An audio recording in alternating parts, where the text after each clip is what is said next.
সারা দেশে জাতীয় নির্বাচনকে সামনে রেখে মাঠে নামছে বিএনপি। দ্রব্যমূল্য নিয়ন্ত্রণ, আইনশৃঙ্খলা পরিস্থিতির উন্নতি ও দ্রুত নির্বাচনী রোডম্যাপ ঘোষণাসহ নানা দাবিতে সারা দেশে সমাবেশ করবে দলটি। অন্তর্বর্তী সরকারের সময়ে জনদাবির ব্যাপারে এই প্রথমবারের মতো মাঠ পর্যায়ে কর্মসূচি দিচ্ছে দলটি। এসব সমাবেশে প্রধান ফোকাস দ্রুত জাতীয় নির্বাচন দরকার, তার যুক্তি ও বাস্তবতা তুলে ধরা। এছাড়া ভবিষ্যৎ পরিকল্পনা ও চলমান পরিস্থিতিতে জনগণকে সতর্ক থাকতে দিক নির্দেশনামূলক বার্তাও পৌঁছে দেয়া।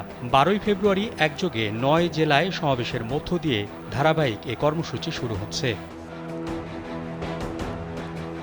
ইডেন বে কক্সবাজার সমুদ্র সৈকতের উপর নিজেদের একটি ঠিকানা। মাত্র 5 লাখ টাকায় আপনিও হয়ে যেতে পারেন এই হোটেলের মালিক। সমাবেশগুলো বাস্তবায়নে মহাসচিব মির্জা ফখরুল ইসলাম আলমগীর সহ দলটির শীর্ষ নেতারা তৃণমূলে যাচ্ছেন। কর্মসূচি সফল করতে বিভাগীয় এবং জেলা ও স্থানীয় নেতাদের কেন্দ্রীয় দপ্তর থেকে বিশেষ নির্দেশনা দেওয়া হয়েছে।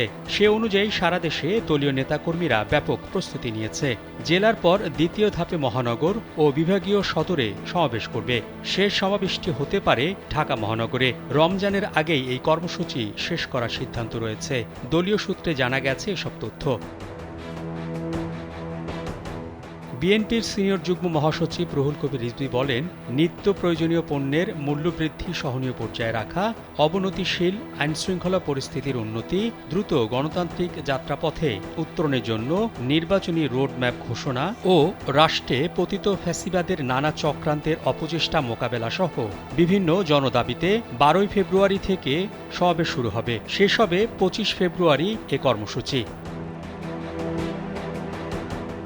বিএনপির কেন্দ্রীয় নেতারা বলছেন, এই মুহূর্তে জনগণ বিএনপির ভারপ্রাপ্ত চেয়ারম্যান তারেক রহমানের দিকে তাকিয়ে আছেন। দেশের মানুষ দেখতে চায় এই পরিস্থিতিতে দল কি ভূমিকা রাখে। তাই সময়ের প্রেক্ষাপটে দল মনে করছে দেশের বর্তমান অবস্থায় দলের পক্ষ থেকে ভারপ্রাপ্ত চেয়ারম্যানের কিছু বার্তা জনগণকে দেয়া দরকার। এই বার্তা দেওয়ার জন্য সারা দেশে বিএনপির সব সাংগঠনিক জেলা মহানগরে সমাবেশ করবে।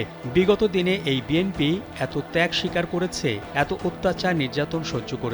এর চূড়ান্ত বিজয় অর্জিত না হওয়া পর্যন্ত আমরা রাজপথে থেকে এই আন্দোলনের সঙ্গে জনগণকে সম্পৃক্ত করতে চাই। এসব সমাবেশ সফল করতে ঢাকা বিভাগের জেলা সহ তৃণমূল পর্যন্ত প্রস্তুতি সভাসহ যা যা করা দরকার তা করা হচ্ছে।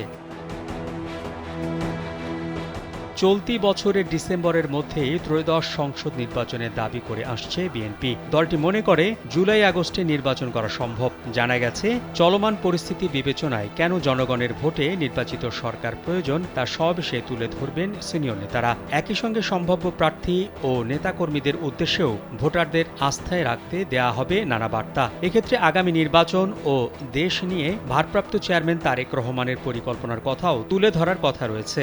জনগণ যাতে বিএনপির উপর আস্থা রাখে, সেজন্য এখন থেকে নানা কর্মকাণ্ড শুরু করার আহ্বান থাকবে। এছাড়া অন্তর্বর্তী সরকারকে ব্যর্থ হতে দেবে না বিএনপি, এ কথা জানিয়ে চলমান পরিস্থিতিতে কোনো পক্ষ যেন সুযোগ নিয়ে দেশকে অস্থিতিশীল করতে না পারে সেজন্য সতর্ক বার্তা দেওয়া হবে।